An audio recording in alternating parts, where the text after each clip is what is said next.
قلوب زادها الحب نقاء قد أتينا وبشوق للقاء نطلب الله علوا وسنا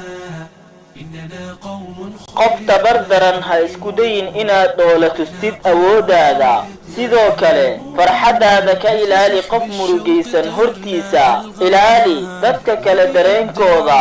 sida aad u jeceshahay kaaga in la dhooro arrin kasta kugu timaada go'aan ka qaado weligaana iska ilaali go'aanka noqoshada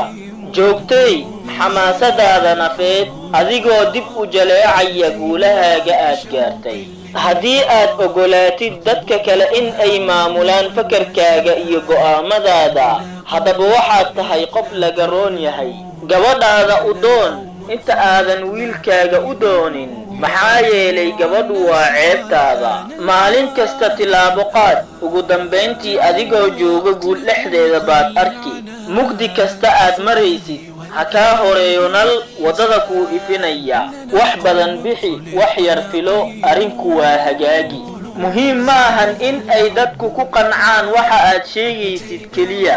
dheh waxa aad filaysid in ay sax yihiin samayso waqti aad naftaada ku raaligeliso oo u sheeg inay tahay mid wanaagsan wax kastana qaban karta ma dhici karto in aad gaartid guul wax ku ool ah adiga oo aanan kufin oo kicin marar badan khaladku mar kasta uu bato guul waa kuu dhowdahay maxaa yeelay khalad kasta cashir buu kuu yahay albaabka furiyaashiisu bataan in uu furnaadaa dhaanta labo arrimood balaayada ayay ka hortagaan sadaqada iyo xiriirinta qaraabada kufaan xijaabkaaga mar waliba maxaa yeelay haddii aad ku qurux badan tahay la'aantiisa ogow waxa qiimaha quruxda iyo qaaligaba isku darsaday waa laga qariyaa dadka kale ishooda.